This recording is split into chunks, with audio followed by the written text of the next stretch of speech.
Welcome back to the Stretch the Floor podcast. I'm Matthew. I'm here as always with Venushan, and today is a jam-packed, super exciting episode because not only are we coming off a super exciting Game 5 of the finals, today's our mock draft. The draft's coming up in about 10 days, so we're getting into that. Like I have the number one pick, then you're going to go number two, number three.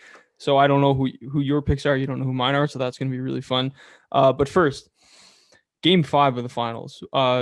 In what looked like a blowout for the Suns in the first quarter, the Bucks battled back in the second quarter, took the lead, went up by double digits, and then almost blew it up by one. Capped it off with another clutch Giannis play, steal from Drew Holiday off CP3, lob to Giannis on the fast break. What a game! And how crazy is that? Crazy is it that the Bucks are one win away at home from their first championship since 1971? Yeah, man, it's crazy that the Bucks kind of like two main plays that you're gonna remember from this run are both defensive. Yeah, That being the Giannis block from the lob, probably the second biggest block in NBA history, at least that like relevant history that we can remember. Obviously LeBron got the first one, and Giannis's block on Ayton, probably the second biggest block that we can remember. And then Drew Steele, another one that's we're gonna remember throughout this yeah. series and throughout, this finals run. Drew Steele to that lob. That's definitely gonna be another memory. So yeah, the Bucks, they're doing it with their defense, they're doing solid offense. They're playing amazing. They won three straight. This is just who they are, man. They're just grinding it through the games, grinding through the wins. Drew Holiday's defense has been like amazing. Okay, Yeah, we're talking about if he's like slightly overrated or not, but this defense is just showing how good he is and how amazing he is as a player and what he's doing to Chris Paul, because Chris Paul's been struggling these last three games. yeah, yeah. And this game showed to me that when this is kind of what we've been saying this whole time, but when the big three all have a good game, the Bucks are pretty hard to beat. Right, like Holiday was himself, that as he always is defensively, hit some Yeah, big shots offensively, that big steal. Middleton 20 something points, Giannis 32. When those three guys are playing well, especially when you get Portis and Connaughton, the Bucks are a very very tough team to beat. And outside of Chris Paul, I would say the Suns play pretty well. So Chris Paul didn't have a terrible game, but he couple of turnovers there, and I don't know, like what are we seeing from Chris Paul the last few games?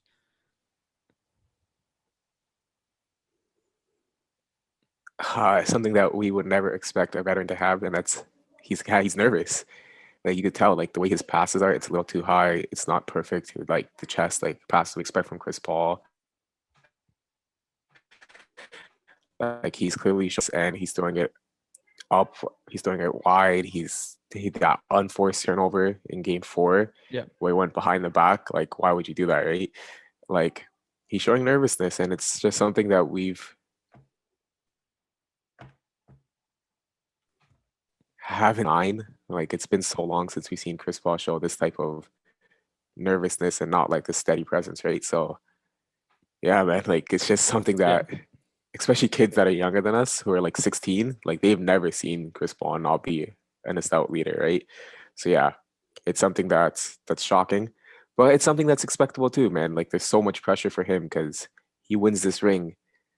He goes from like Charles Barkley, Reggie Miller, never won a ring, all the way to like top five point guard all time, right?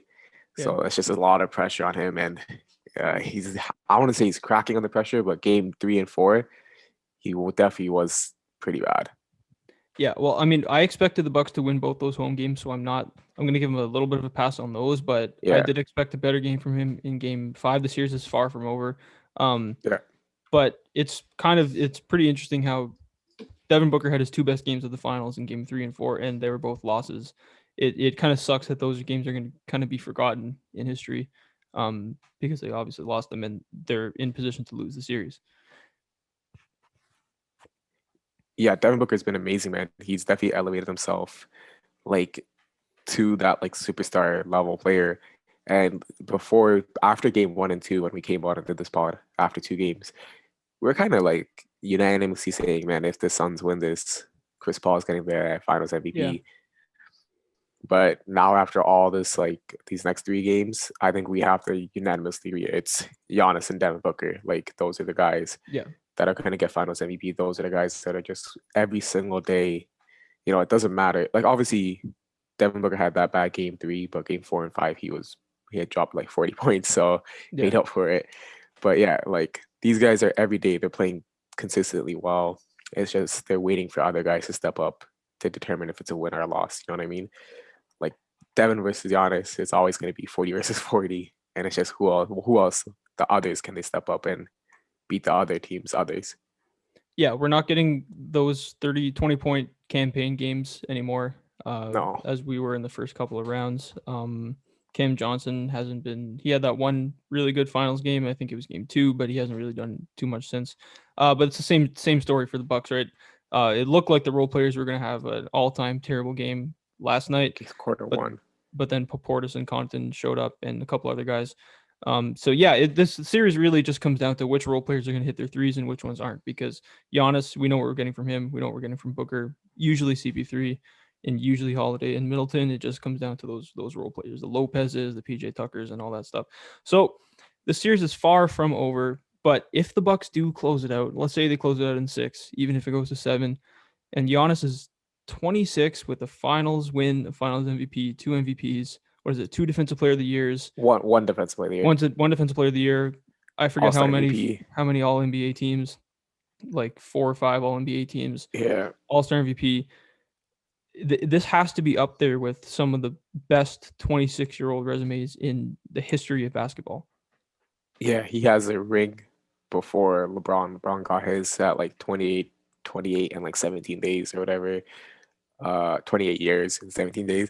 Uh, KD only has 2 rings and he's 32.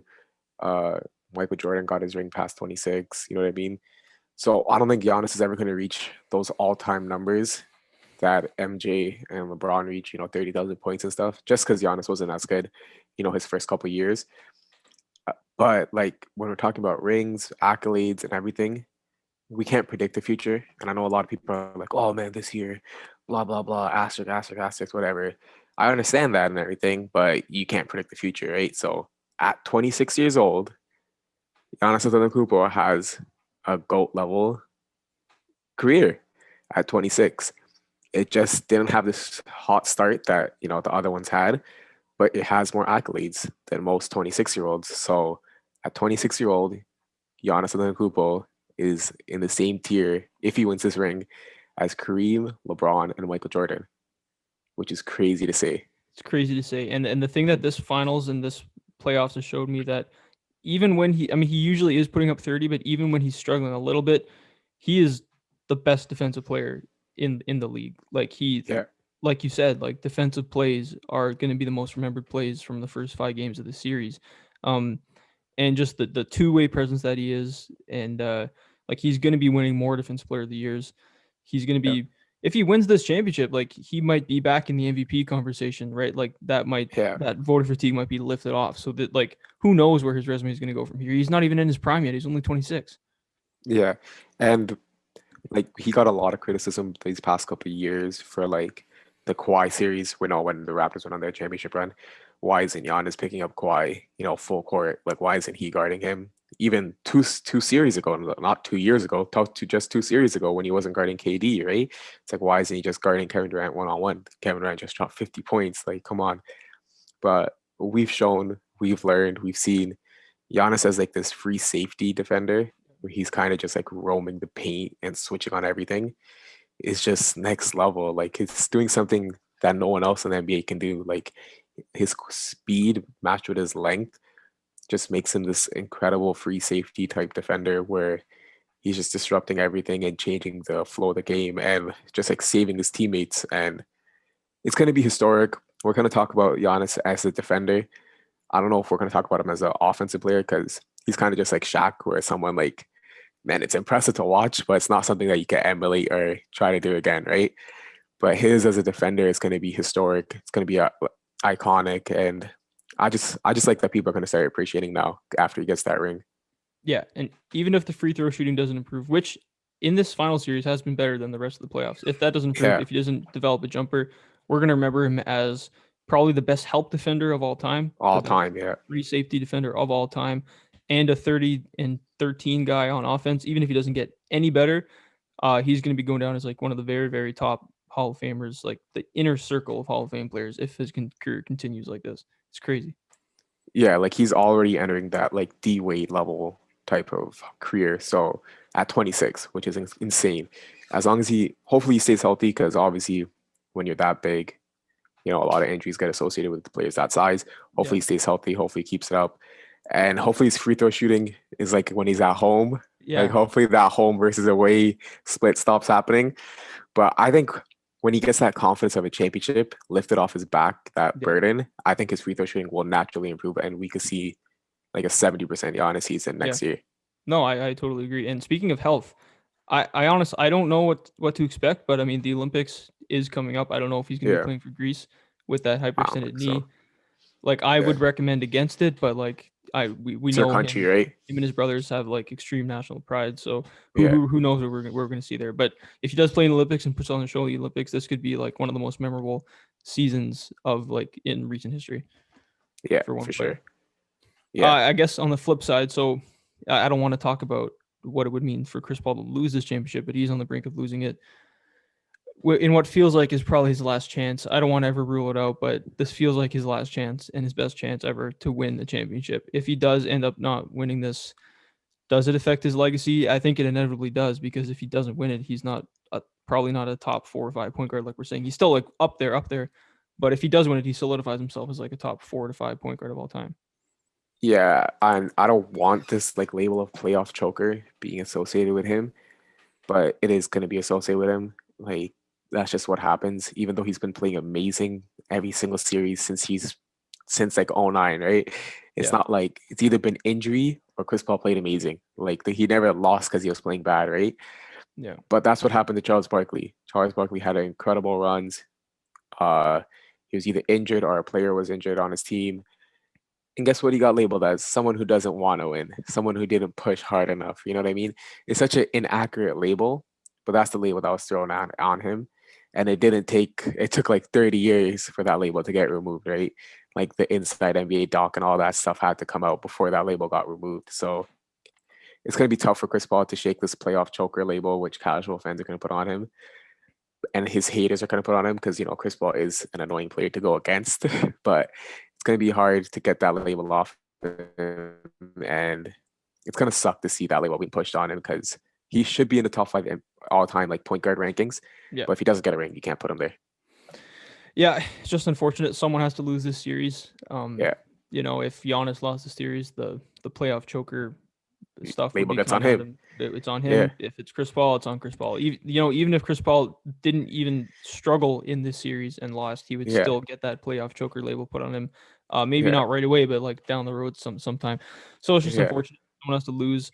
But yeah, Chris Paul he's a top 5 point guard of all time. Like yeah, he just has to be. But yeah, it's just unfortunate. At least for Devin Booker, this is going to be real helpful, even if they do lose. Like you said, he has elevated himself to like that. Like he's in the top 15 players in the NBA. If you did them right now, he's probably yeah, up for there sure. somewhere. And there's a lot coming in his future, and they're gonna even when Chris Paul does leave the Suns or whatever. I don't know when that's going to be. Devin Booker has shown that he can be your franchise player and lead you deep into playoff runs. Yeah, and Aiton showing that he can also Yeah. step up and be a second option too. So the Suns are in good positioning, but don't just wrap it up and look at the future. You can still contend and still win the series. Oh, for sure. Yeah. The Yeah, series, and like I said, far from over. The Bucks are down 2-0. We all wrote them off. Then they won they 2 at home. back. The Suns have to win on the road, which is going to be tough. But Yeah, if anyone they can could do do it, it. I would bet on Chris Paul and Devin Booker. Yeah. Okay, I think that pretty much covers our finals talk. So I think Yep. it's time to get into our mock draft. Like I said, last year we did it. You got the first overall pick, and you took Anthony Edwards, and then I took LaMelo Ball, and I took James James Wiseman, and Wiseman. that's how the it panned out. I have the first pick this year. Are you ready? You want to Yeah. just get into it? Okay, Yeah. so the Detroit Pistons won the lottery. They're first on the board. I only have one player written down here. Easy, Cade Cunningham, the Yeah. 6'8", uh, freakish point guard out of Oklahoma State. Amazing shooter, really good switchable defender, great passer, team leader. Ticks every single box that you could want, and I think this guy has future superstar written all over him. Yeah, there's nothing really to say. This guy's humongous. He's basically a point guard. The players that he gets compared to are Luka Doncic and James Harden, two All NBA, like first All NBA, first level team players. He's incredible. People are going to talk about his low assists, but if you watch his games, he was literally giving dimes and his teammates were missing wide open Yeah. layups. So this guy's incredible. He's going to be a superstar. There's nothing else really to say. Yeah, I think the Harden Doncic comparisons are probably like where I would go because he's not like a John Morant or Ben Simmons like level explosive. He's athletic, but he's not like that. He's gonna Yeah, be primarily scoring, shooting off the dribble. He's an amazing off the dribble 3 point shooter. Um, he doesn't have like the tricks in his bag that like Doncic and Harden have, but like he is yeah, when he wants to score, he can, and he's just so big he can shoot over anyone. And like I said, team leader, clutch. He performed really well in the tournament. The teammates, like you said, were just bricking dimes that he was passing to them. yeah, And when he does get to Detroit, they were horrible this year. But if Jeremy Grant is still there, Sadiq Bey, he's gonna have some options to pass to. yeah. Under a good coach, I think. I think we're gonna actually see a good season from him in his first year. Yeah, like all of those Pistons center rotations probably gonna be Mason Plumlee, Stewart, power forward is gonna be Grant and Doumbia. Small forward is gonna be himself, Kate Cunningham, and then the backcourt is gonna probably be Killian Hayes Yeah, and Sadiq Bey. That's a fun young team, like that's like seven deep I just named. They're gonna be able to run, they're gonna be have some fun moments, and they might be able to surprise all of us and make a play in like the Hornets if Kate Cunningham's that good. Uh, this guy's kind of in rookie of the year. I think we both agree on that. He's yeah. our rookie of the year already, and we like the fit. We like the guys. They're going to be a fun team. Yeah. Some people are calling him Ben Simmons with the jumper. I wouldn't. I don't know if that's pretty good. He's big, Yeah, but he's not Ben Simmons level defender. He's like he's yeah, gonna be that he has to develop into that. He's gonna be able to switch. He's athletic, 6'8", can guard like 3-4 positions. But once that defense comes along, he's also not the level of playmaker Simmons is. He's really good, but he really is the whole package. Like I said, checks every box. He's gonna shoot 40%, I think, in his rookie year from three. And yeah, I think if I were betting right now, I actually might place a bet right after this pod. Cade Cunningham, rookie of the year. yeah. I think it's pretty much a lock as well. Nothing else we can say. This guy's kind of good at everything. So Yeah, the only question will be the same question that Luca had when entering the yeah, league was how much is that athleticism going to stop him? Our players just going to be blowing by him and attacking him on the defensive end. And I think Luca and James Harden kind of show that, like, if you have the tools in your yeah. skill bag, Positioning. yeah, positioning and all that, like athleticism is not going to be the only determining factor, and you could still score 30 to Yeah, 35 any given night with yeah. just skills. And he Yeah. just has that like that leader, that clutch, that it factor, whatever that is. So I have no doubts about this guy, whatever whatsoever. I think he's gonna be, like I said, future All NBA, maybe MVP caliber player, like in his first 5-6 years. Yeah, for sure. All right, so number two, what do you I got? think this one's pretty much a lock as well, and that's Jalen Green. I think Jalen Hmm. Green is definitely closer to the number one pick than the number three pick. Like if he played in college, like we would actually have a discussion about him and Yeah, Kay Cunningham. But he played in the G League and he scored 17.9 points, 4.1 rebounds, 2.8 assists, 83% from the free throw line, 36.5% from the 3 point line, and 52.9% from the 2 point percentages. So he's good at scoring. He's efficient at scoring. He could score a decent amount. He could grab the boards a decent amount too. And what we see, he has incredible athleticism. yeah, He's quick. He's a natural scorer. He's a three-level scorer, and he's looking to score. Yeah, man, he's just amazing. Like he has the yeah, athleticism. He has the scoring ability, and the athleticism is going to just make him a decent defender. Not a great defender, but a decent defender just off athleticism and quickness alone. The player I would compare him to is Bradley Beal, hmm. just a three-level scorer that could score from everywhere. And just natural scorer. You know what I mean? Those guys are just Yeah, expected to score. Like you just give them the ball, they score. He's a decent size at 6'6". Obviously, I would want him to gain a little bit of weight. He's only 180 right now, but most rookies have to gain up a little bit of weight. So yeah. I'm not really gonna stalk him on that. But yeah, this guy, if he went the natural route of college, he'd probably be in the contention for number one pick. But just because he went to G League, he slipped to number two. But I think the Rockets gonna jump on him. Yeah, and those numbers that you listed there are against grown men and former NBA players in the G Yeah, League, which is just a Much cut harder. above the NCAA. Yeah. It's kind of similar to Luka Doncic coming over from Europe, playing against grown men, and being a 20 whatever and almost a triple double player right away. Where Green's not that level of player. I would compare him to like Zach LaVine. Bradley Beal's a good one too. 3-level scorer, Yeah. athletic, explosive, can shoot. Yeah, this guy just has all the tools. He might be a little more like less polished than like a Suggs or a Cade, but the Yeah. skills are there, and he's even if he takes a couple years to develop, this guy's going to be a 25, 26 point scorer at some point in his career. And I thought you were going to go Mobley, but I like the pick, Green to Houston. Yeah. Yeah. As long as Green, well, as Green adds more strength and weight onto his frame, he's just gonna get better and better. And that's the only thing that's gonna stop him the first years in NBA. He's Yeah. just gonna drive into the paint and he's gonna get banged up a little bit. I don't think he'll play 82 games his first season with the Rockets. But as he gets healthier, as he gets older, and he really builds out to his body frame, he'll be good. And I like that backcourt, Kevin Porter Jr. Yeah. and Green. Like that's an explosive backcourt, which is gonna talk a lot of shit. I think it's gonna get along. I think they're gonna like mesh well together. And Mm-hmm. then they have Wood, someone who's a 20 point, 25-point scorer who could alleviate a lot of pressure off those back two guys. Yeah. You have John Wall, who's gonna be able to like for the first couple of years, teach these guys the way, show them a little bit as a veteran, like veteran moves, veteran like the game speed and everything that changes speed, all that. Teach those guys that. Uh, I think John Wall is a good locker room guy. I know he gets a Mm-hmm. little bit of hate here and there, but I think at the end of the day, he will recognize what he needs to bring to this team, be a good locker room guy.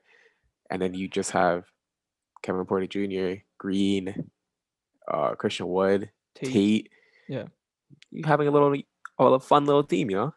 Yeah. And people forget that after Harden got traded, before Wood got injured, they were playing amazing, especially Yeah, defensively. They were playing amazing defense. So if they can yeah, bring that team chemistry and that defense to next year with healthy Wood, another year for Tate, another year of hopefully healthy John Wall, bring in yeah. Jalen Green. This could be a fun team, not a playoff team in the West, but Not a could be playoff a team. fun team. Probably still a lottery team, but a Yeah, hopeful team. A hopeful team. yeah. Still a lottery team, but it'll be a lottery team that's like has a lot of positives around them. So Yeah. that'll be a good thing. Yeah. Okay, number 3. So I thought you were gonna go Mobley. That makes this easy for me at Cleveland. Even though Jared Allen is already there, I'm taking Evan Mobley. I think that 7 foot 7'1" Yeah, frame with the perimeter skills and the shot blocking and the passing, even though he's raw, is just too much to pass up. I think this guy is gonna be a defensive player of the year caliber player, and if he can develop that 3-point shot, that jumper that looks promising, add some more weight, he can be just one of the best two-way centers in the league, if not the best two-way center in the league, in my opinion. so not to take away from Evan Mobley and his discussion, but since I think a lot of people would have the Cavs driving Evan Mobley, does that leave a sign and trade for Jared Allen in the future? Because I can't see those two guys playing together because I don't think Yeah, either of them are a power forward. it doesn't make sense to me. Neither of them are power forward at all. You can actually get Yeah, something good for Jared Allen too, I think. So if you yeah, do decide to sign a trade, maybe to like the Raptors or something, I don't know. get something good. Uh, but Yeah, yeah, I do agree. I don't think they fit together, but I think you just take the best player available, which is Mobley. I think clearly, it's just too tantalizing and too promising of a prospect to pass up. yeah. And Mobley, I guess we're gonna say this for a lot of rookies. He just has to gain weight. Yeah, Mobley has to gain weight. He has to put it on to guard the Embiids, the Jokic's, guys like that. But he's so quick, agile. Like best case scenario, he's like Anthony Davis. Obviously, I don't want to compare him to Anthony Davis because that's a pretty tall order yeah, comparing yeah. him to potentially the greatest power forward of all time. So yeah, like he's gonna have a lot of work to do. But the fact that he has the potential to do all that, it means you have to take him, especially with well, I don't know. I wanted to say especially with the great backcourt of Sexton and Garland, but Sexton might also be on the way out too. So Yeah. this Cavs pick, this Cavs players, this Cavs organization, we really don't know what's going to happen. So that's why you just kind of went with the best pick. Yeah, and you're right. He has to add a lot of weight. If he does, I think absolute Amazing. floor is Yeah. like a maybe not Rudy Gobert level defender, but somewhere near that, like shot blocker, two Yeah. two to three shot blocks a game. He's just so good at positioning, so smart, so polished already on that end. Um, Offense, like I said, is gonna have to come along, but I do think it will. He has shown the skills, and in the right system with the right coach and with the right players, I think he will will develop into a good offensive player as well. Yeah, but he is a raw player like a Wiseman, and Yeah, centers do struggle on the first year. So we're just telling Cavs fans, if you do get him, don't call him a bust after 1 year yeah, because he will kind of look a little busty after 1 year. But give him 2 years, give him 3 years, let his frame build out, let him get the yeah. knowledge of the game, let him get the speed of the game, the speed adjustments and all that, and let him work with his teammates, get chemistry there too, and judge him on his third and second year rather than his first year. Yeah, agreed. Okay, moving on to number four. Our Raptors got lucky in the lottery. Um, it, I think I know exactly. I have a feeling you're Yeah, gonna take. Who it's who do you Jalen have the Raptors Suggs. taking? Jalen Suggs. It's Jalen Suggs. There's the top four guys. Yeah, Uh, yeah, Jalen Suggs is the fourth guy. He's essentially guaranteed the Toronto Raptor. Like I'm always like watching his highlights, getting yeah, excited about him because he's the guy we're taking. He's the guy we're gonna get. The good thing about him is he is a point guard, but he's 6'4", 205. So yeah, he could guard that shooting guard spot well. Obviously, the Raptors' greatest player of all time, Kyle Lowry, is probably not going to be a Toronto Raptor next year. So we're going to be looking at a backcourt of Fred VanVleet and Jalen Suggs, which is going to be good defensively, high IQ, good shooting, good defense, good at driving in, good at passing. It's going to be a nice backcourt that's just good at everything. yeah, The problem with Jalen Suggs and that problem that doesn't elevate him into the top three position is that he is not like a superstar level player that's going to drop 25 points a game and just win you a game. You know what I mean? But he's a player that's going to be solid in every single aspect of the game with very little weakness, who's going to make the winning plays at the end of the game and just be solid all around throughout his whole career. yeah. That's the thing with Suggs. Like the shooting isn't quite there. He's a Yeah, really good playmaker, really good defender, like you said, and just 6'4", 205 as a rookie coming in as a point guard is yeah, something you don't see too often. And even though he's not quite a superstar, he's not going to be an MVP caliber player. He just has that leadership, has that mentality, has that IQ where it might not be the most exciting pick, but it's really, really going to pay off and make you a winning team in the years to come, I think. And like, I'm actually kind of really happy that the Raptors are at four because I wouldn't feel good taking Suggs in the top three, but being at four makes it so easy to take him. It's such a it's no brainer. obvious. It's a Yeah, no brainer. Even if he's not a superstar, he's going to be a really good point guard at the very least. I don't know who a comp would be, just a really good point guard. People say Jamal Murray. He doesn't have Jamal Murray scoring. The body I type think of Jamal Murray. people are going to be surprised I say this, but I think uh the best comparison is Yeah. going to be his teammate Fred Fred VanVleet. Van Vliet. Bigger Fred Like, Van Vliet. yeah, just solid, play defense, get your teammates involved. But obviously Fred VanVleet had that one crazy 50-point game, but Yeah. other than that, like just a solid 18-point scorer, be there. And I think this is the best place for him because Yeah. you look around, you have four potential 18 to 20-point scorers. You have Pascal Siakam, who's going to miss the first month of the season, but once he returns, he's going to be a 20-point scorer minimum. Minimum. Like he's probably going to be 25 to 23, but 20 point scorer minimum. Yeah. You have OG Anunoby, who since the All Star break has stepped up into like a 16 to 18-point scorer, who every single Raptors fan expects him to take a jump for 18 to 20. You have Fred VanVleet, who we just talked about, who was an 18-point scorer, who can probably push that to a 20, 21. And then you're going to Gary Trent Jr. is a restricted free agent who's 100% coming back. And off the bench, he's going to be competing for sixth man of the year. And Mm-hmm. he's going to be an 18 to 20-point scorer too. So that's 80 points already, potentially. So he doesn't have to score a lot. He could just get that 15 points, chill, play defense, play make, and learn a lot from these guys. So this is the perfect place for him. That's going to make him look like a superstar and make him look like a potential one of the best rookies. And it's just going to help him out so much being on this team. Yeah, you said that perfectly because if the Raptors are the type of team that turn players that like aren't really superstars or probably wouldn't be Yeah, superstars on any other team, like Kyle Lowry, like Fred VanVleet, makes them look like all stars in their yeah. system with the way they play. So Suggs just fits perfectly into that Raptors mold and that Raptors culture. I think this is a home run pick. I'm hoping he doesn't go earlier than this. I don't think he will because I really want I him. don't think he will. He's already Raptor in my mind, like you said. Yeah, Just a no brainer pick at four. yeah. Though I can't see any other team drafting him just because Cade and Jalen Green are locked in as 1 and 2, and then Cleveland. Why would they want another point guard? They only have two small point guards, and they're trying to trade one. So they're gonna go with the center, and I think we're just gonna land with him. And that wraps up the top four. I think we were right for the top like Yep, 6 picks last draft. I think we're yep. going to be right for the top 6 picks this draft too. So let's move into the next one, number 5. I agree. Number 5, Orlando. There's a little bit of a drop off from 4 to 5, top 4 to 5, but I still think this is a relatively no brainer pick. Jonathan Kuminga, Yeah, too exciting of a prospect to pass up for Orlando. They just take the best player available. It doesn't matter if he fits into their system or not.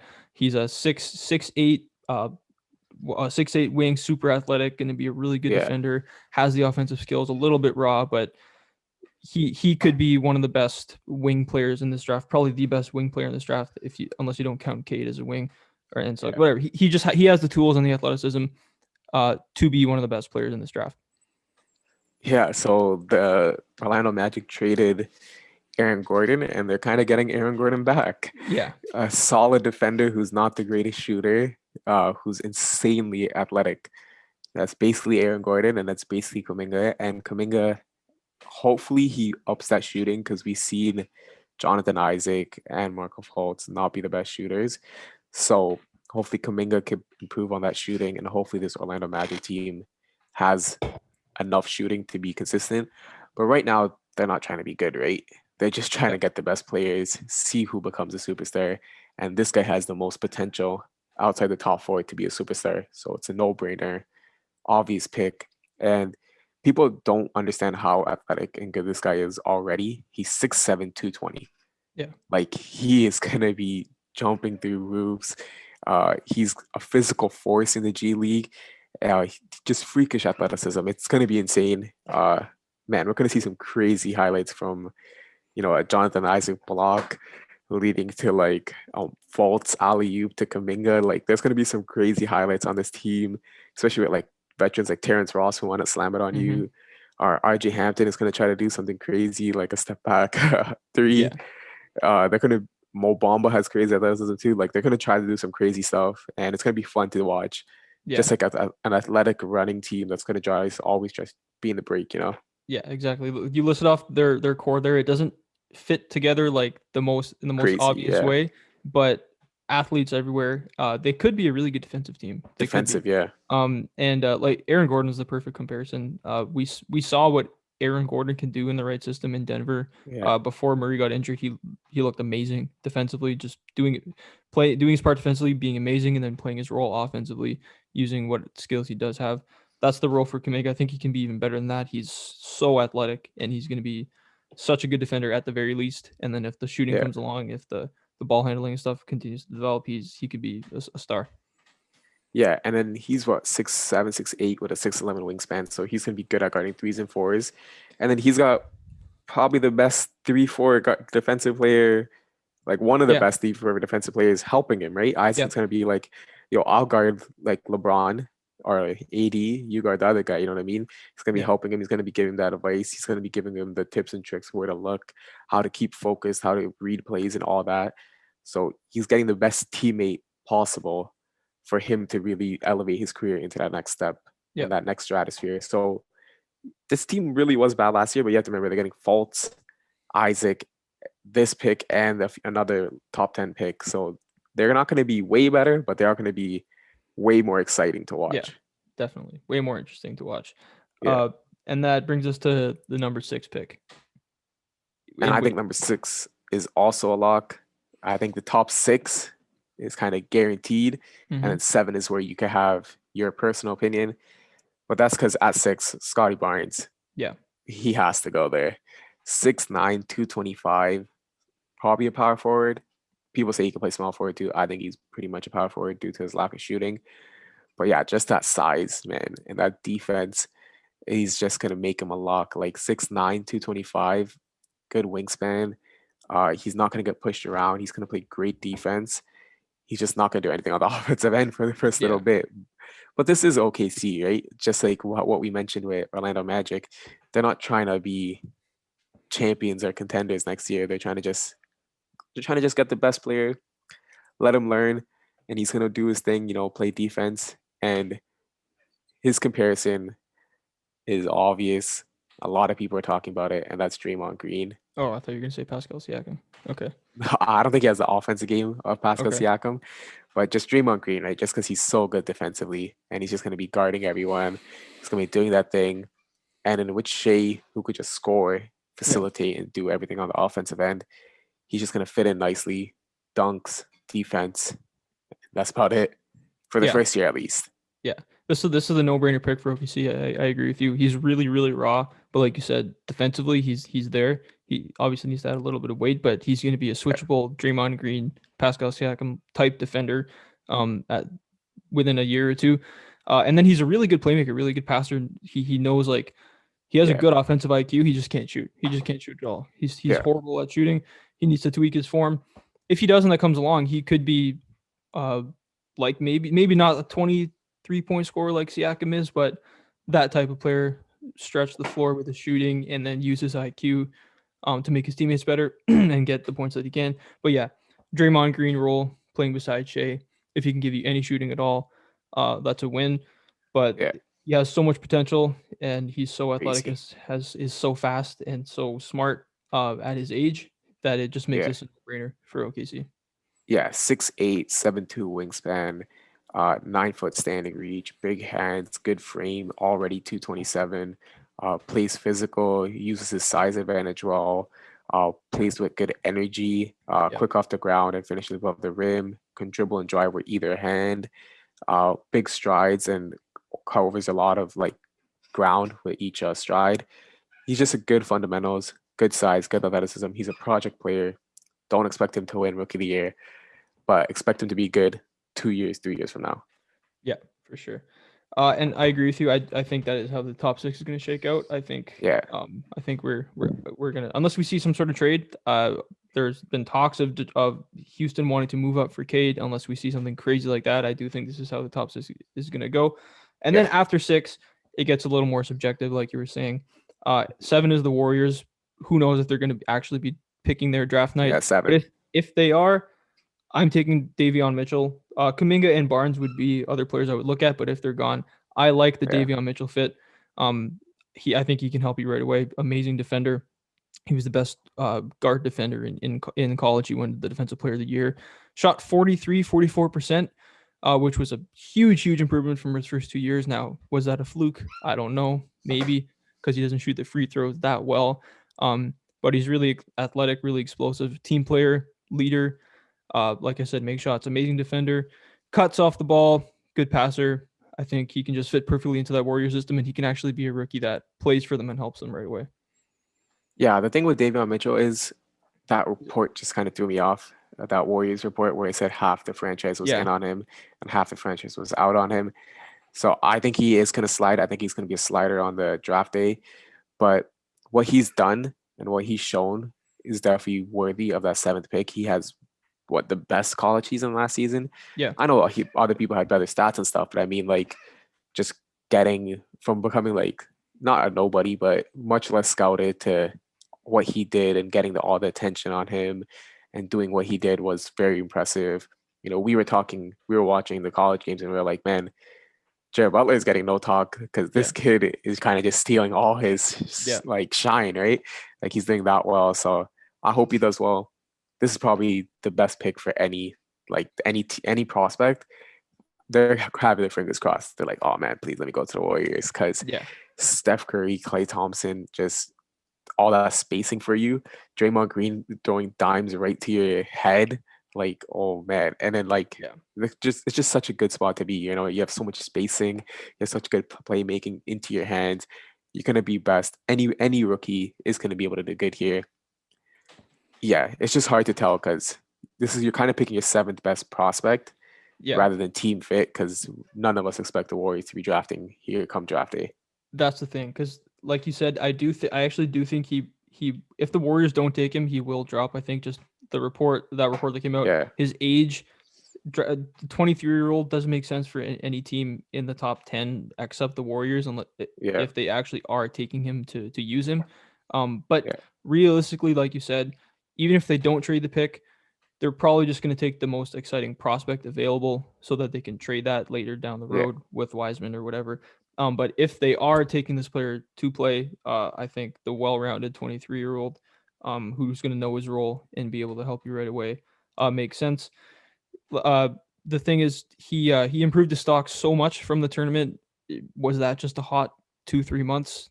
I don't know. At the end of the season, who knows? But she did shoot 43%, 44% from three, and I think it's real. Yeah, I like what he could do, and he's kind of a like what we just talked about project players. He's kind of like the opposite of that. He's gonna be who he is Right. from year one to like year 10. Probably gonna have minimal increase in like skill because that's who he's gonna be. He's gonna be a good driver. He's gonna be a good shooter.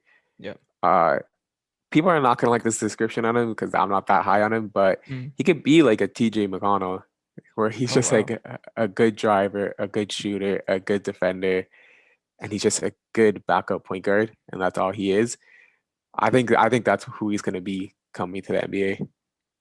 That's interesting. People compare him to Donovan Mitchell, which is he's not going to be Yeah, that good. But I don't think so. when you watch him in college against the college level competition, that is the type of player that the way that he plays, like he drives, he Yeah, shoots, and he's really explosive, really athletic. When he gets to the league, he's not going to be as good as Donovan Mitchell, but I do think he's going to be a really good backup point guard.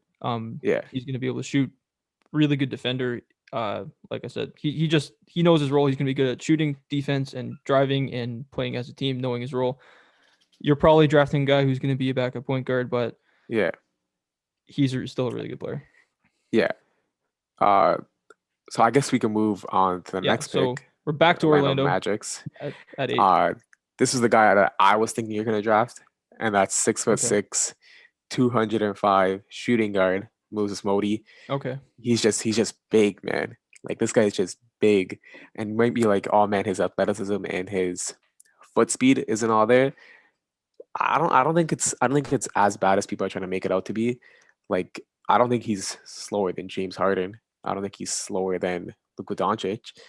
Yeah, is he slower than the fastest guy in the NBA? Yeah, for sure. He's slower than De'Aaron Fox and those Yeah. guys. Like a lot of people in the NBA are slower than those guys. Like I don't like that comparison when people are just like, man, Hmm. he's so slow. But like, man, he's good enough, right? Like he's good enough speed wise. So Yeah. that's his main weakness, and that's what makes him fall. Speed. Yeah. There's no game skill that he's missing. That's just like, this is why he's falling because he's not a good shooter. No, it's just speed. Speed's the only reason. I think it's overblown. I think with his size, like just that defensive size is going to obviously come into play. He has a 7 foot wingspan. Yeah. So think about that. Now you have Fultz, Moody, Isaac. We had Kuminga, and then you have Mobamba. Oh man, these guys have a wingspan. Like each of them have a 7 foot Yeah. wingspan. It's going to be crazy defensively. I think he could catch or shoot like 1 or 2 dribbles. I think he could do that. I don't think he's going to be crazy offensively where he's just coming in scoring like 20, 25. But I think he could catch and shoot, do enough on the offensive end where he's a solid player. I think Terrence Ross, perfect veteran for him to learn from. Yeah. You know, do your role, shoot the three, play defense, use your wingspan. And I think this is a good pick that's just going to make them be like, hey, this is our elite defensive team.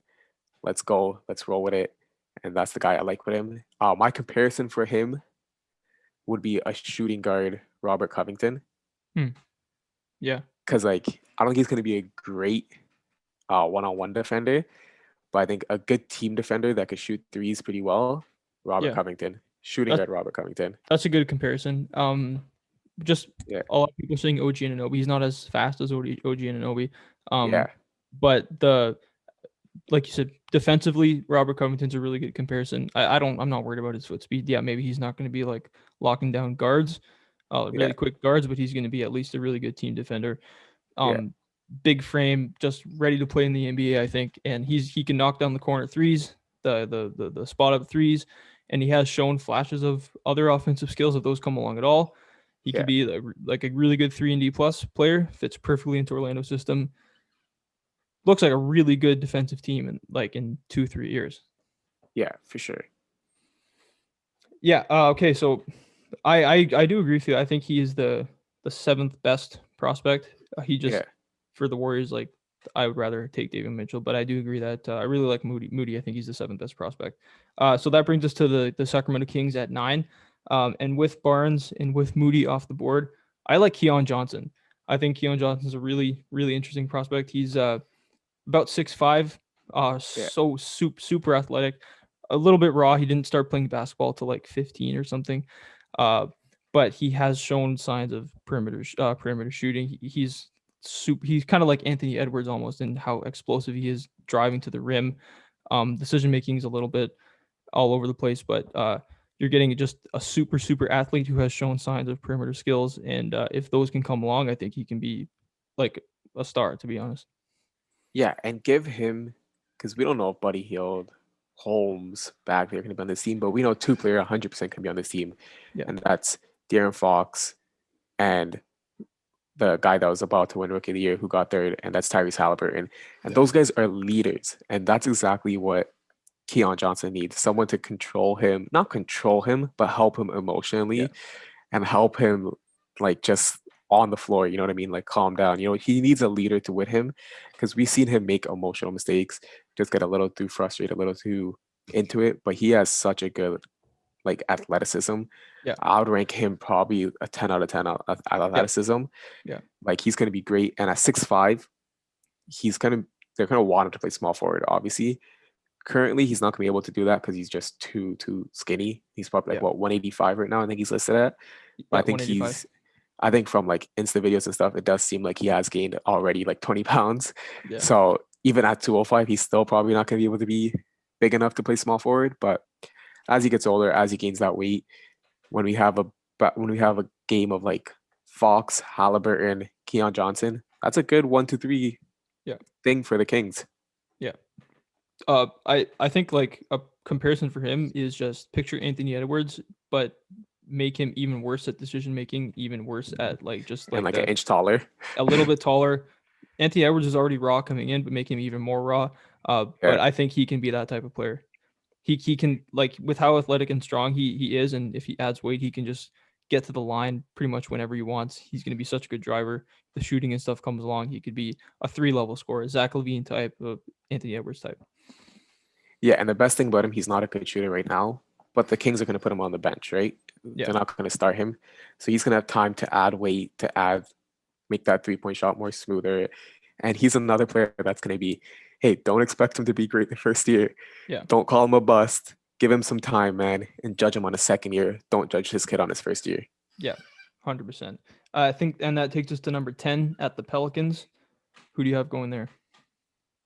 Okay, so this is really tough. I have two guys in my mind, and that's Jalen Johnson and Mm, Franz Wagner. So those okay, two guys are who I'm debating over, and I just can't see Franz Wagner not going in the top 10. So I'm taking Franz Wagner. yeah, Uh, again, athleticism, speed is kind of the reason why he fell down here. I think he's quick enough to play alongside Zion though, as like a small forward slash power forward, or when they go small with Wagner and Zion at like power forward center. Uh, he's just a shooter, and that's what you want around Zion. yeah, What do you want around Zion? Shooters. Simple as yeah, that. And he's a 6'9", 220 shooter. So like that's the type of players you want Zion. And his comparison, people are gonna be like, oh man, I don't want to be with a 10th pick drafting this guy, but Bielitsa is kind of like his comparison. mm, And what I mean of that is like he's just a big guy that could shoot and grab rebounds and do his role, but he's not going to be a crazy like shot blocker like a Brook Lopez. So that's why I'm comparing to Bielitsa. Like he's gonna be a good team defender, a good rebounder, good 3 point shooter, good size, just the type of player you want around Zion. yeah. No, that's well said. He's not gonna be like he's not so good at creating his own shot like off the dribble and stuff like that, but spot ups Yeah, like relocating, cutting and stuff like that. He's so good at screen setting. He's got the nice big frame, 6'8", 6'9", 210, 215, 220. yeah, Really good team defender. Like people are saying he has one of the highest IQs defensively in the whole draft. yeah, Maybe not one on one with the foot speed, but hey, if you can get a guy who can be a really nice team defender, get some steals, get some key blocks, maybe not a ton of blocks, but and then hit threes on the offensive end and do things to help your team move the ball. That's all you want around Zion. I think that can be the type of player who can start alongside Zion. Zion. Yeah, especially there's rumors about Ingram getting shipped out for Dame Lillard. So these are the type of players that you want that other teams are going to be interested in. Or if you somehow still keep him while making that big trade, these are the type of teams that you want to start next to a big three, a big four. So yeah, Franz Wagner, I think just how well he plays against Zion, I think he gets a little picked, maybe a little bit higher than he usually does, Yeah. just because of his fit with Zion is just so Yeah. amazing. Yeah. It makes too much sense to me. Yeah, And that brings us to 11 at Charlotte. And I'm kind of going in a similar direction. I'm going to take Corey Kispert for Charlotte. I think this guy is maybe the best shooter in the draft, or shooter. at least, yeah, he's probably the best shooter in the It's draft. He's 6'7", 224. Think Bojan Bogdanovic, think Gary Trent Jr., just 3-and-D wings who can do not. He's not going to be a lockdown defender, but I think he can at least help out defensively, like those two players I mentioned. Be yeah. good, not a liability.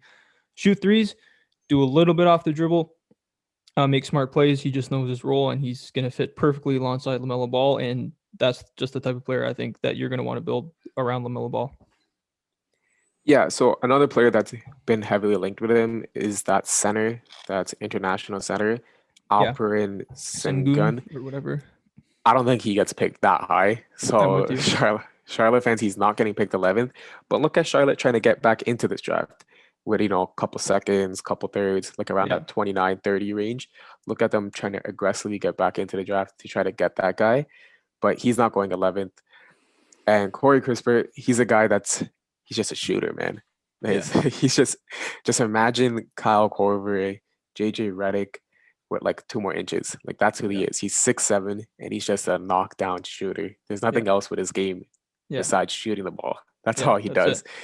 And Duncan Robinson and Joe Harris just shoot the ball, and they're both going to be making 18 to 20 million next year. So Yeah, getting a shooter of that level on a rookie contract for yeah, the next 4 years is a big W. yeah. And he is a senior. He's 22 already, which is I mean, It's drafting a not all. 22-year-old who is unpolished is a risk, but this guy's so polished, he's going to come in and he's going to know what to do right away. And he's just going to be that type of player. Korver, Bogdanovic, whatever, one of those 3-and-D players, insert name here, Yeah, and he's going to help you right away. yeah, for sure. And he probably has the player that we say the least about because, like Yeah, Corver, like JJ Redick, like these other guys, one attribute defines them, and that's 3-point shooting. If they have a good 3-point shooting night, they seem like the steal of the draft on that night.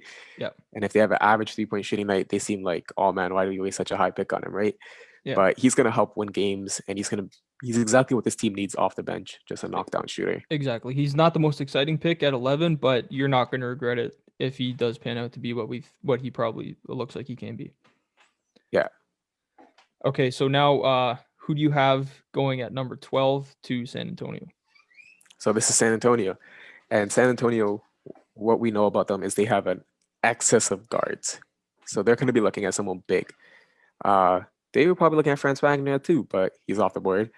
So they're going to take another guy that I was kind of debating with Franz Wagner, and that's Jalen Johnson. Hmm. 6'9", 220, someone who's big, someone who could come in, play that power forward spot. Now that you can move, now that you don't have DeMar DeRozan at the power forward spot and you can actually get a power forward in there, he's someone who's athletic, he has size, he has good defense, he has good strength, he has good quickness. It's just everything else, all the NBA skills and NBA ready Yeah, shooting and yeah, stuff he doesn't have right now. But let's be real, the San Antonio Spurs are in a rebuild. And this is the type of player that you want, someone who's athletic and has quite like potential where he could be bad the first couple of years, be good on defense, learn how to shoot and become better and better and better. And he has potential to be all the way up to like a TJ Warren level scorer, or he has potential to be just like a 12-point scorer. So he's just going to be a great defender, and his scoring could range from just a solid role player, like 12 to 13 points, yeah. versus a superstar, like 22-point scorer. And that's who you want to take when you're rebuilding. Yeah, that's a really good way of putting it. Like you said, his body is ready for the NBA. 6'9", 220. really good frame, 220. Yeah. Defensively, you know what he's going to be. Switchable defender, perfect modern NBA defender, hopefully. But Yeah. like you said, the NBA skills and the NBA IQ, or not IQ, but the skills are not quite there. He's a good passer on the offensive end, but pretty much everything else is a work in progress. If you can just get him like easy cuts, easy dunks, I don't know if Popovich is going to be there, but they're going to be well coached, whoever is coaching them. And if you can just get him easy lobs, easy dunks, wide open shots, get his confidence up, and then those skills continue to develop, and he becomes less raw of a player, then the sky really is the limit because with his body, he could be like he has like a Ben Simmons type of body, maybe not that quite explosive, but he does have Yeah, passing. Like Ben Simmons is like a Ben Simmons light is actually a pretty good comparison for him, I think. pretty good. He's 6'9", Yeah, good switchable defender, good passer, good attacking the rim, but outside of that, it's not too exciting. yeah, and like you said, he ran point sometimes, so that point forward ability is natural. He got 1.2 block shots per game. He got 1.2 steals per game, and he shot 44% from three, but only on 18 attempts. So like he's shown a little bit like he could do a little bit of everything, just not consistently and not like at a high volume.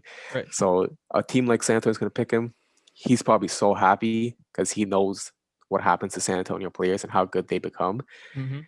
So he's like, man, I'm just going to go work my 4 years, 6 years, whatever. He could be a superstar. And not now, but maybe in half a decade from now, 5 years, we're going to be talking about, man, how this guy fall all the way to here. Yeah. So that brings us to Indiana at number 13. And I had all the players that I wanted for them. The top three that I had were Corey Kispert, Keon Johnson, and Franz Wagner. Those are all gone. So that's going to bring me to my next pick, which is kind of tough, but I like James Bouknight out of UConn. I think he's Yeah. a good microwave scorer. He's about 6'5", explosive. He's just going to be a microwave scorer right off the bat. He can come off the bench like a Jeremy Lamb type. Not the greatest playmaker, not the greatest at spot up shooting, but everything else that you want out of a give him the ball and go. He can cut all that stuff. Uh, I don't know about right away. He had a knee surgery in high school or something like that. So I'm not sure where his health is going to be at, but he's going to be a good scorer. Good. He has spark plug bench score written all over him. Yeah, he has that like Lou William, Malik Monk type of role, type of body where he's just there to do his job. Obviously, his peak is like if he hits everything, he'll be Lou William, like 3 time six man of the year and all that. But yeah, he has all that potential just to come in, give him the ball, Yep. score, disrupt the offense, disrupt the defense, change the game. And the guy, and it's funny that he's going to Indiana because they wanted Jeremy Lamb to be that guy, right? Just give it to Jeremy Lamb. Jeremy Lamb could do a little shake and bake, score, whatever. But now the Jeremy Lamb, after that injury, hasn't really been the same. So they bring in this kid, and he's gonna have so much little pressure to start his career because they have Brogdon, they have Levert, they have TJ Warren, they have Sabonis, they have Turner. You know what I mean? All those guys can score double digits. So he's gonna have very little pressure, and he's probably not gonna get a lot of playing time his first couple years. Mm-hmm. But just watch for him in the future, as he develops into that 6 man microwave type player. Yeah, it's Indiana at this spot is kind of tough because they're not really looking for like franchise cornerstone players, and there aren't too many good Yeah, like NBA ready role players available at that spot. So I think you go with the potential. Hopefully, in a couple of years, you have a Lou Williams type or a prime Jeremy Lamb type player, which is what they thought they had in him. yeah. And I think it's a pretty good fit. So that brings us back to the Warriors with the last pick of the lottery, at 14. If they do end up drafting at this spot, who do you have them taking? Okay, so this one is going to be a little shock to people. I have Zaire Williamson, Oh or wow, Zaire Williams. They're yeah, going all the way up here just because he's 6'9", yeah, like a shooting guard, small forward. Right? He has good athleticism, amazing size. He's a good yeah, defender, good quickness. His jump shot, in my opinion, is going to be NBA ready. Like it's not really, going to be the greatest, but I think with the so much like spacing from Clay and Curry, all his shots going to be wide open, right? So I think he's going to have good wide open shots, and I think that's going to be all they need, right? A 6'9" shooting guard such small forward come in there, do his role. They're going to have veterans there. We don't know what veterans they're going to have, but they're going to have veteran shooters off the bench. So just play with them, learn with them. Take the three, play defense, good size. I think they're going to go with him. yeah. I think he has a lot of potential. I think he is pretty Yeah, raw, so some teams are going to be a little scared off from him. But he's 6'8". He has a really good handle actually, and if yeah, he can get wide open shots like you said, uh, maybe that shot that his jumper that looks a little strange, the form maybe needs to be tweaked a little bit. But if he's getting wide open shots from Stephen Clay and Draymond, he's probably yeah. going to shoot a decent percentage. get him into the Warrior system. It makes sense. He has a ton of potential, athletic, good body, 6'8". You don't see too many 6'8" guys who can handle and have shown flashes of shooting too much. So it makes sense. I like the pick. Yeah, and Draymond could help him so much because with that 6'8", that 6'10" wingspan, when Draymond moves to center spot, if this kid can actually like move really quickly, shoot the three, wide open three really well, we can see him closing out games, right, at the Yeah, power forward spot, just because he's really agile, really quick. He can switch everything. And yeah, man, I think they just want to go with someone with size, and the guys they want are already off the board with like Jalen Johnson, Franz Wagner, all those guys are off the board.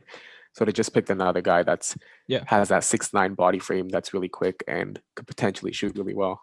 yeah, exactly. So that brings us out of the lottery. The Washington Wizards picking at 15. Um, again, I think James Bouknight would make sense for them, but he's off the Yeah. board. So I'm going to pick another guy who's a spark plug type of scorer. I really like this, the guy out of LSU, Cameron Thomas. I think he is kind of like a CJ McCollum type, maybe. He's not the most Yeah. explosive, but he kind of does everything you want. He has a good handle. He has a good shot. He's a little maybe not the greatest defender, but I think he is that type of player. Give him the ball, he can shoot, he can spot up shoot, he can just perfect bench scorer in my opinion. Yeah, and he has a good weight on him. Yeah, Like unlike a lot of other rookies, he doesn't need to gain that, like that rookie 15. He doesn't need yeah, to gain that. He's already 210. He's a little bulky. He's a little guy. He's gonna be in there. He's gonna, use his shoulder, use his rolls, and the two guys he gets to learn from, Russell Westbrook and Bradley yeah, Beal, like he's gonna be good. He's gonna be someone that could be good, I think, first year. Just come in yeah, there, yeah, be a 12, 13 point scorer right off the bat, and it's gonna be good for him. I think 15. I think 15 to like 20. All these players are interchangeable, so I like that pick for the yeah, Wizards. yeah. So that brings us to the 16th pick. Who do you have going at 16 to Oklahoma City again? So Oklahoma City got rid of like all their centers. Yeah. They basically have no centers. So I just see them being like, "Hey, man, this Kai Jones, he's Mm, a center. He's yeah. good. He's athletic. He can move pretty well. He is a project player, but if he pans out, he's going to be great. So I think they're just going to pick him. I don't know if he'll start. Maybe they'll sign a veteran or something to start just for this year. Yeah. But I could see him getting a lot of run with the OKC Thunder, Yeah. and I could see him. He could hit jumpers Yeah. off the dribble, mid Yeah. range. Yeah. Like he Yeah. has a lot of potential, man. Yeah. And they're gonna be happy. They're gonna be clapping. They're gonna be clapping Yeah. with this track because Yeah. they just got their center and power forward in this one draft. So they're happy. They're incredibly happy with this. Yeah, 6'11", 220, can hit jumpers, can move well. They're happy with this This is past lottery, not even late lottery. Yeah. So they're super happy with this I pick. I love this pick. He has Yeah, so much potential. 6'11". He is 220. so 220. He's so fast, so athletic. Yeah, He can be a lob threat, a rim runner right away. He has, like you said, he has shown flashes of mid the range. creating mid range and even 3 pointers like off the dribble himself. So Yeah, if he can just play his role with Shea, just catch lobs, basically do what DeAndre Ayton is doing for the Suns right now, and then uh the defensive fundamentals. If he can be a really good shot blocker, if he just gets a little more polished on the defensive end, he can guard the perimeter. He can be a DeAndre Ayton type of player. I think like they're yeah, both from the Bahamas. I'm not just saying it because of that, but I yeah. really think he can be that type of player. Yeah, and Barnes is going to be really happy about this too because Barnes is a power forward who can't shoot. So Yeah, knowing that his center is going to give him some space, he's going to be really happy about that because now he could just yeah, comfortably sit in that dunker spot. So yeah, both those guys with a Shea, with a Dort, they're going to be super happy. yeah. And if OKC pulls this off, they're going to be one of the best young teams there is. Yeah. So I have another center going to Memphis at 17. And now this is a guy who's like in the top like 7 for some people that I've seen in mock drafts, but Yeah, I'm a little scared to take him that high, but I think 17 is a good spot for Alperen Sengun, the center out yeah, of Turkey. Uh, he is one of the best post scorers we've seen in the draft in a long time. He's like a perfect post scorer. He might be the best like pure post scorer in the league once he gets there. The footwork, everything like that. But outside of that, like he's a good team defender. He works hard, but he's 6'10". He's a little slow footed. He's gonna get caught on switches. Doesn't really shoot. But if you're just looking for a guy who can bring off the bench and just get you buckets, kind of like maybe think Jonas Valanciunas light, maybe. Yeah, Um, that's exactly what I was I gonna say. That's pretty much the type of player that he is. If the defense can come along and if he can develop any type of 3-point shot or mid range shot, he could just be like basically Jonas Valanciunas. And this is just a team that can afford to get him because they have Jaren Jackson who can move to Yeah, the center. You know, he plays power forward, but he could definitely close games at center. They have Tillman off the bench, Xavier Tillman, who is a power forward, but who can move to the small ball center and close games there. So when you already have Jonas Valanciunas, Jaren Jackson, and Tillman, who are going to play heavy minutes next year, you get this kid in, you know, he could just provide a couple minutes, 12, 13 minutes, get JV that extra rest, get Jaren Jackson that extra rest, get Tillman that extra rest, and come playoff time or come like playoff push time, he's out of the rotation and he's just like working on his game. I think that's good for them. And at 17, it's just someone you take as a risk, just in case yeah, something happens to JV or something. And it's gonna be a good spot for him because JV is kind of the perfect player to learn with. yeah. I think Enes Kanter is probably like the perfect comparison for him. Enes Kanter is an amazing post scorer, but he gets Yeah, exposed because he can't shoot and because he can't guard on the perimeter and isn't really the best shot blocker ever. I think this is basically the type of player he's going to be. He might even be a better post scorer than him, but he's really talented. He's just a throwback center. yeah, for sure. So that brings us to the 18th pick. Who do you have going 18th to Oklahoma City again? Josh Giddey. I think he Okay. has to he Yeah. has to be around here, and I think OKC are at this point they're like clapping. They're extremely happy Yeah. because Josh Giddey, like he's a 6'8" point guard. Mm-hmm. I know he's gonna play small forward, but he's a 6'8" point guard, and Yep. he's gonna be able to play make. And once you add, like the worst part about Josh Giddey is his athleticism and his Shooting. defensive, like this defense lack of defense due to athleticism. But he's playing international ball right now Yeah. with Joe Ingles, with Thibault, and he looks good.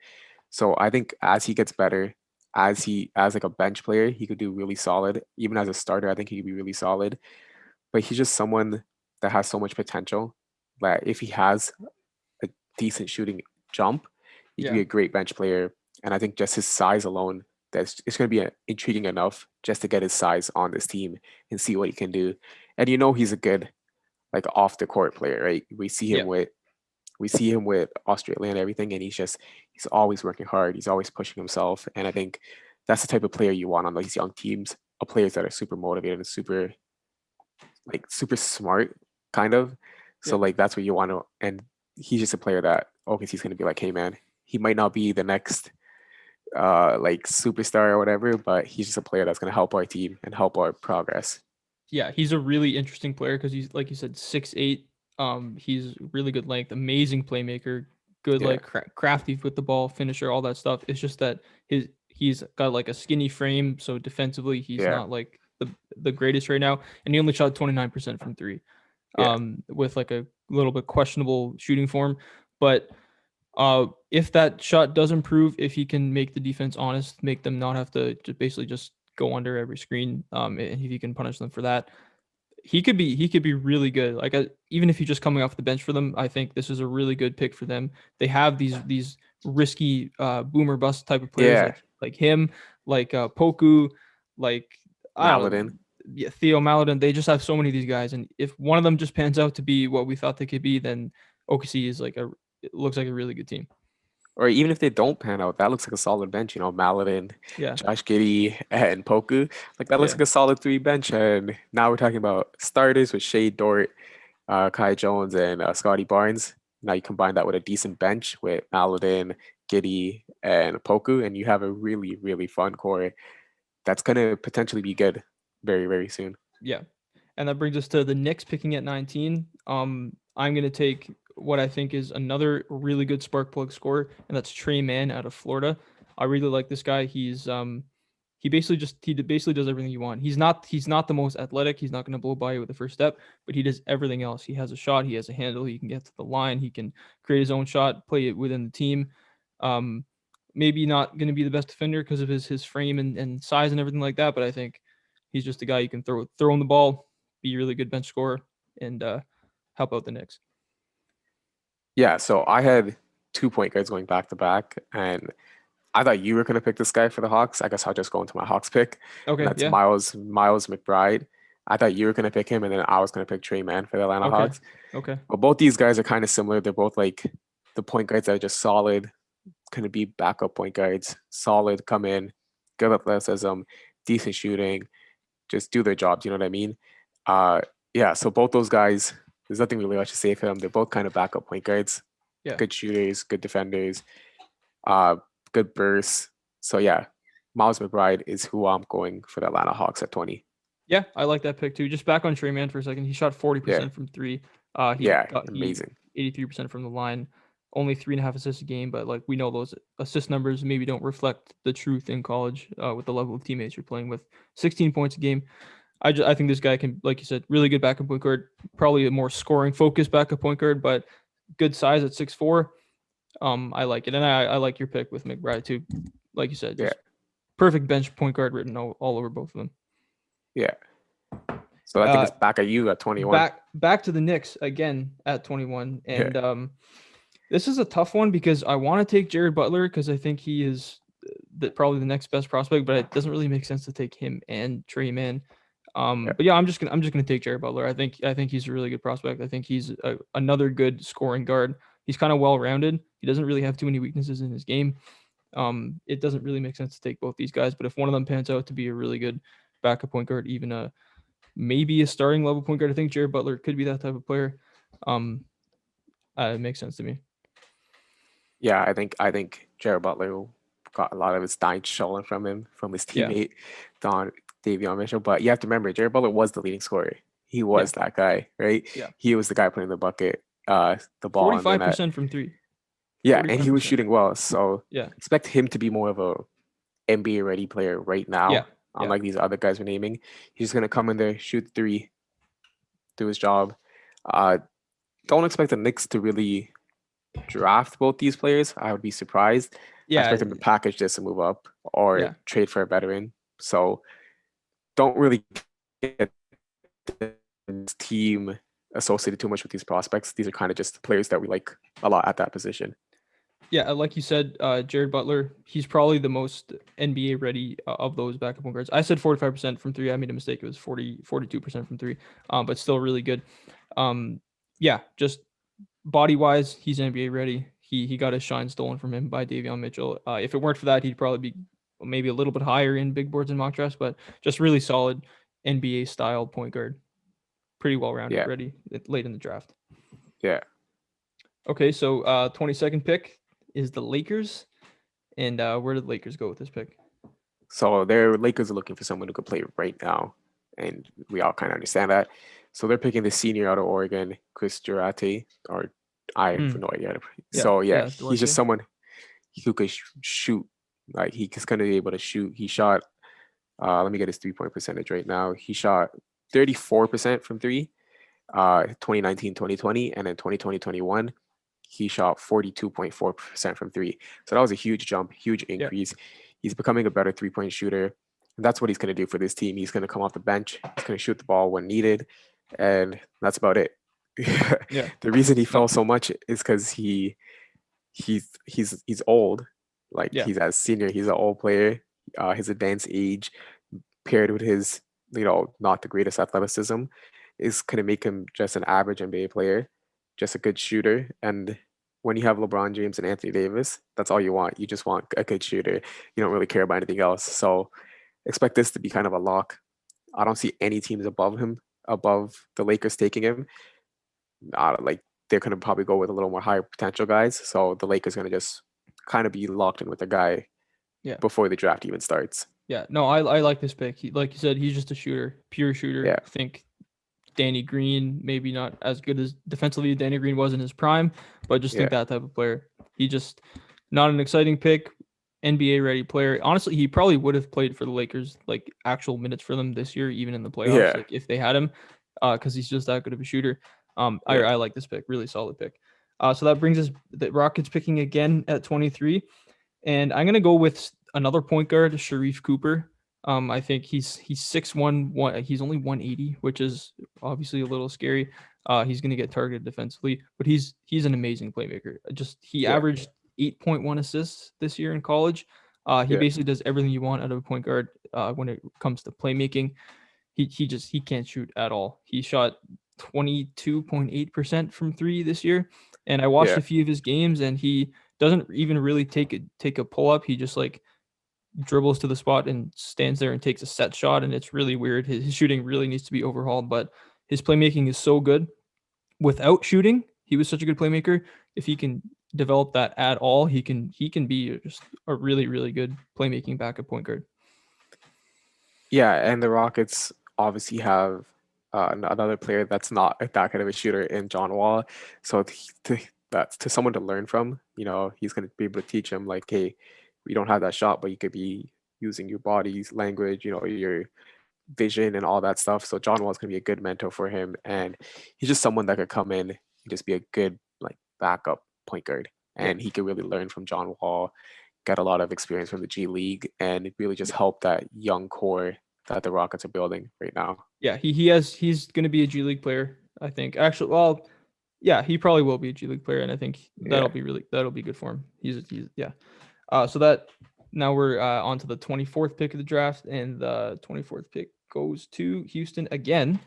yeah. Um, who do they have? So Yeah, with they're gonna pick up Usman Usman Garuba. Garuba. I like it. Yeah, Yeah, yeah. He's just big, great 6'8", hustle, 230. hustle. Yeah, 19 years old. He's just Yeah, young from Real Madrid. He's a hustle player. yeah, And he's just a player that you bring in on this young team, and he's just gonna get the team motivated. You know what I mean? yeah, Just energy, heart, play harder than everyone on the floor. yeah, And he's just huge, and he has so much. He's so young that he has so much years to get, yeah. add all the skills on later. And he kind of reminds me not of current day Pascal Siakam. I Mm, know people are gonna say that, but remember yeah. Pascal No, Siakam, no. his That's first I like year it. I like it. where he was just an energy player who couldn't like get a layup in, but he'll go grab the Yeah, rebound and throw it to yeah, Kyle Lowry. yeah. Like that's who I expect this guy to be. Just pure energy, pure heart, pure hustle, and just give his all and everything every single time he touches the court. That's a really good comparison. I think another guy you can compare him to is the 1 minute you get per game of Thanasis Antetokounmpo. Yeah, For the Bucks, he just comes in and he's dripping sweat after one possession. He's just yeah, hustling his butt off, and he's just gonna he's gonna be you know he's gonna be a good defender because he's just gonna work that hard. He doesn't have yeah, much of an offensive game, but neither did Siakam when he came in. Neither yeah, did Giannis Antetokounmpo when he came in. And he's only 19. So if he can develop any type of jumper, which he can, and just like play within the offense, he can be a good yeah, role player. yeah, for sure. So I actually liked him at 25 to the Clippers too, but if he's gone, I like another backup style point guard named Ayo Desonmu. I think he just had the reports about him is just a really good team leader. He has all the skills. I've seen like some Kyle Lowry comparisons. He's not going to be that good, but like that type of mentality. Um, Not a great finisher around the rim, but just as a team leader, pretty good shooter, kind of pretty good at everything. Pretty solid once he gets older, gets more acclimated to the league, can probably play some backup point guard minutes for some teams. Yeah, he just looks like a solid point guard. Uh, Kyle Lowry is kind of a stretch. I think TJ McConnell is kind Yeah, of who he wants to be. You know, like when we talk about these backup point guards, I think their goal should be TJ McConnell. yeah. TJ Because you look McConnell's a at good one. TJ McConnell, everyone in the TJ McConnell's a free agent, Yeah, this free agent class, and everyone in the league's going to try to sign him. yeah, Pacers are already putting out reports that they've already guaranteed they're going to re-sign him. yeah, Like that's who you want to be. You just want to be you come in, play great defense, run the plays that your coach wants you to run, shoot the 3-point shot if the coach wants you, shoot that mid range if he wants you, yeah. do a backdoor cut if he wants you to do. You know what I mean? Exactly. Just play within the offense, feed the stars, know your role, know you're not the Yeah, best player on the court. Just be that type of guy. And I think he will do that, and he will be solid for his career. yeah. TJ McConnell's a perfect comparison. At this point in the draft, you're not drafting. Yeah, Who know superstars. he may turn out to be a starting level point guard. We don't know that, but Yeah, he's a pretty well rounded player. He's 6'5". He's pretty big. yeah, Um, and he let his he everyone says he's a really really good team leader. I didn't really watch Illinois games too much. But he whenever you hear that coming out of the draft, it makes me feel like he's NBA ready and he might be able to help out a team right a little bit, play like 8 minutes a game, or go to the G League and really develop into a pretty good player down there.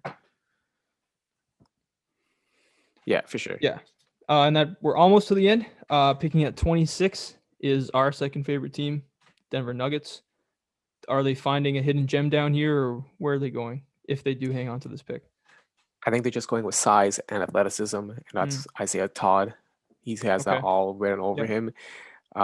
Just someone that's huge at 6'10", 210.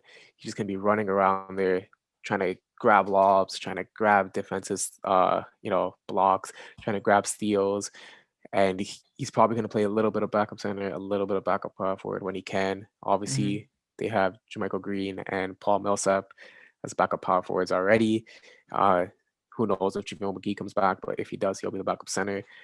But he's not going to be getting bare minutes. He's going to be a bench slash G League guy. But he has so much potential just to be running around, be high volume, be high energy. Yeah. And he has so much potential that I think the Denver Nuggets are just gonna be like, hey, that's someone we want on our team. Finish out, round out the roster with someone who's really big and really athletic and high energy. Yeah. 6'10", 220. He's only 19. He's not even 20 yet. Yeah, Um, doesn't really have too many go-to skills. Doesn't really shoot. Doesn't really. He's pretty raw. But he already played a year in the G League. yeah, And he's gonna go back down there most likely. yeah. Already knowing the drill in the G League, he should be able to develop into a pretty good Quickly. NBA role player. Like with that body alone, at least when he's like in 5, 6, 22. 7 years, Yeah, 25 or 22, whatever, he's gonna be able to do something in the NBA.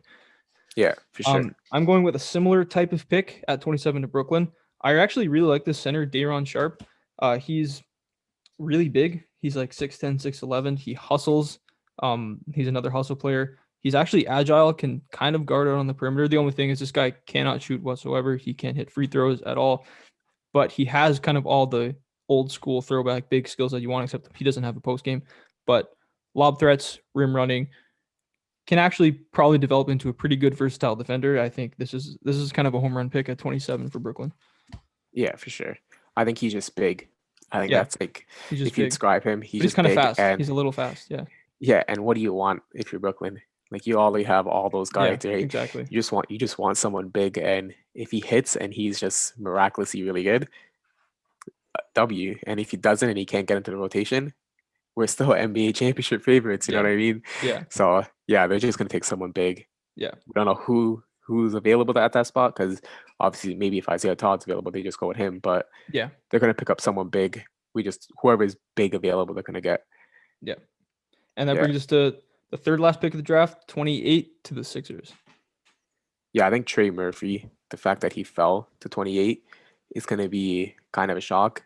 I know a lot of people have him a little bit higher than that, but 6'9", 205, just come in there, be a backup for Tobias Harris, be that backup, power forward, just someone who's Mhm. athletic, runs, decent passer, decent jump shot. That's why they're trying to pick him. With Yep. his decent jump shot, with a size, I think they're gonna be like, hey, this guy can maybe play some minutes, and if he doesn't, he looks like he can play some minutes in the future. He's 21 already, so he's not like he's a 19-year-old prospect. He could someone come in, kind of should play the NBA role right now, and I think that's what the Sixers want: someone who's big and can shoot a little bit. Yeah. 6'9", pretty good shooter, like you said. Um, Yeah, uh, good free throw percentage. He has shown the signs that like at 6'9", he could be a skilled 6'9" player. Like maybe not dissimilar from a Tobias Harris type of player. Um, yeah, I think this is also a nice pick at the end of the draft. The guy who's good size, good skill set, could develop into a useful player down the road. Makes yeah, makes a lot of sense. And then Phoenix is picking at 29. I have them taking Jaden Springer, another point guard. He's out of Texas. Sorry, out of yeah, Tennessee. Out of yeah, Tennessee. He's I think he's going to be a really good backup point guard. At least he can be. The only thing is he's not a good finisher. He doesn't really shoot pull ups too well, but he shoots off the catch really well from three. He rebounds well, good defender. He's only he's 18. good. He's not even Yeah, 19. yeah. So I think those skills at 6'4", it makes too much sense. Yeah, I was gonna pick him at number 30. Like he was gonna Yeah. be my guy to close the draft. For me, who he reminds me of, I don't know if you remember Jared Bayless. Like him and Yeah. Jared Bayless have like such a similar game. Like they're both like combo guards who like try on the defensive end, who are like not the greatest shooters, but they will shoot the ball. Uh, and he didn't take a ton of threes, but he shot 43.5% on them, and he shot 81% from the free throw line. So he has potential to be a good shooter. I really like him. I Yeah. don't think he's going to play like in the NBA for the first two Yeah. years. Like I think he's going to be a G League guy, but I think when he makes that NBA jump, I think he has like a Fred VanVleet type potential where like he could just go from not in the NBA to like solid backup player to Yeah. like solid six man to starter. Like I Yeah. think he has that much potential. But yeah, don't expect him to see him in the NBA for a while.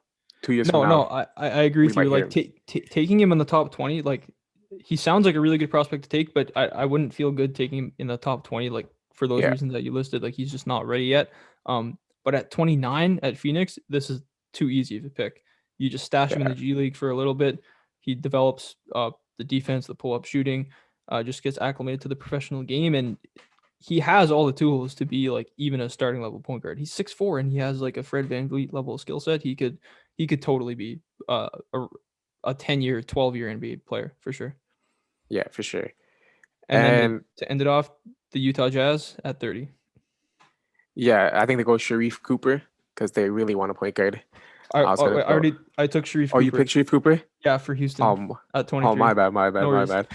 Uh, so I was gonna go with Jaden Springer. So I was kind of surprised that you Okay. took him. Yeah. You took Sharif Cooper as well. So I was gonna go maybe Joshua Primo then.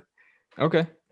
I'm gonna go with him, a nice little point guard. He's only 18.6 years old, and obviously he's from Toronto, Ontario. So I had to show him some love and pick him in my end to close off the first round. He's Yeah. 6'5", he's 190, he's 18.6 years old. I hope he gets picked. He's a kid from Toronto. He plays really well. I'm gonna compare him to another Toronto uh, Raptors player, and that's Gary Trent Jr. They're Mm. both like 6'5". They can both shoot pretty well. They both have that physical ability and quickness. He has the frame to add a lot of muscle. He's only 190 right now, Yeah. but if he bulks up to that 220, 230 spot, he could be a really good player. And he's going on the Utah Jazz, who have the rating six man of the year, Clarkson. So he could learn a lot from him, try to be like him, and he could really be that type of player where he could just come in, score a lot, do a lot, and still play solid defense because of his size. Yeah. I didn't know too much about this guy until doing draft research, even though he is from Yeah, Toronto. If you look at his Tankathon prospect page, his only strength is draft age. He's yeah, 18.5 years old. That's his only strength. Everything else is a bunch of minuses. But yeah, at 18 years old, 6'5", 190 with, like you said, he has a 6'9" wingspan with the frame to add muscle. yeah, Look, we've seen guys like this develop into useful players. He's probably going in the second round if he gets drafted at all, but yeah. he has potential, and he's from Toronto, so he's going in the And the first round. one thing, yeah, the one thing you also have to remember is the Utah Jazz are already eight deep, right? Yeah, So they're really not looking for a player that can play in right now. If they're looking for that player, they're going to get him in free agency. They're not going to expect the 30th pick to get him. That's why I think draft age. yeah, Maybe they're like, hey, we'll let our G League team have this young Toronto kid. So I really expect him to kind of be there in early second round, late first round yeah. scenarios. I like it. Like teams get scared off by the 22-year-olds, but when you see an 18 and a half year 18. old, doesn't matter like what kind of skill set they have, that's an extra year of playing in the G League, and like who knows what skills you can develop at that point, especially if you have the work ethic. Yeah, Um, and like Giannis, he could grow for another 3 years. yeah, Like by the time Joshua Primo comes into the league, he could be like a 6'11" power yeah. forward, right? You're not done growing at 18. Like he has Yeah, another 2-3 years of growing. So like the sky really could be the limit for him. yeah, And that does it for our first round. I think, like you said, I think our top six are bang on. yeah, After that, with the Warriors and everything, that it gets really complicated. But I think we did a pretty decent job if it does pan out like this. The draft is 10 days from now, next Thursday on the 28th. yeah, Really excited for that, especially number 4, Jalen Suggs to the Raptors. Let's hope. Um, Other than that, thank you guys for listening to this pretty long episode, but I think it was a pretty good one. We'll be back next time to talk just some more draft news, all that stuff. But until then, please check out our Instagram page at Stress the Forward Podcast. Check out our YouTube channel, STF Clips, where we post all the best clips. We're going to be posting a ton of draft clips from this episode, so stay tuned for that. But most importantly, subscribe to the podcast feed on Apple, Spotify, wherever you get them. Leave ratings and reviews, 5 stars. It all really helps. And other than that, thank you again, and we'll see you back next time.